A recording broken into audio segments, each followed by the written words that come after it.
দেশৰ 120 কোটি জনসাধাৰণৰ মাজত আটাইতকৈ শক্তিশালী ব্যক্তি কোন? দেশৰ এই 120 কোটি জনসাধাৰণৰ মাজৰ পৰা 100 জন শক্তিশালী ব্যক্তিক নিৰ্বাচিত কৰি উলিয়াইছে দৈনিক বাতৰি কাকত ইণ্ডিয়ান এক্সপ্ৰেছে।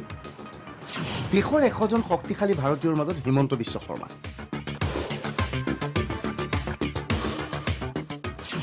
হিমন্ত বিশ্ব শৰ্মাৰ স্থান 27। বাবা ৰামদেৱতকৈ শক্তিশালী হিমন্ত বিশ্ব। ৰামদেৱৰ স্থান 28। তাৎপৰ্যপূৰ্ণভাৱে এই তালিকাত পূৰ্বে স্থান পাইছিল অসমৰ মুখ্যমন্ত্ৰী সৰ্বানন্দ সোণোৱাল। তালিকাৰ পৰা বাহিৰ হৈছে অসমৰ মুখ্যমন্ত্ৰী সৰ্বানন্দ সোণোৱাল। উত্তৰ পূৰ্বাঞ্চলৰ 3 ৰাজ্যৰ নিৰ্বাচনত সৰ্বানন্দ সোণোৱাল প্ৰায় নিষ্ক্ৰিয় হৈ থকাৰ বাবেই তালিকাৰ পৰা তেওঁক বাদ দি হিমন্ত বিশ্ব শৰ্মাক স্থান দিয়া হৈছে। শক্তিশালী 100 জনৰ ভিতৰত স্থান পাইছে অসমৰ ন্যায়াধীশ ৰঞ্জন গগৈ।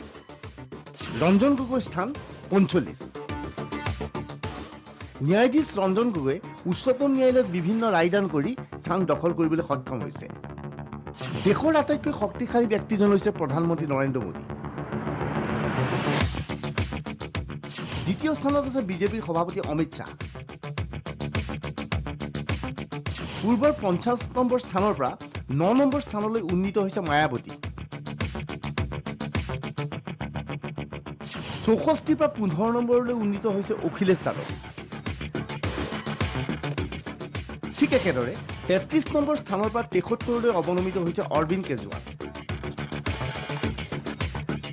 13ৰ পৰা 49লৈ অৱনমিত হৈছে নীতিশ কুমাৰ।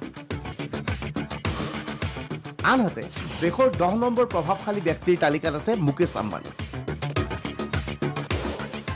ইণ্ডিয়ান এক্সপ্ৰেছে এই তালিকা সম্প্ৰতি প্ৰকাশ কৰি উলিয়াইছে।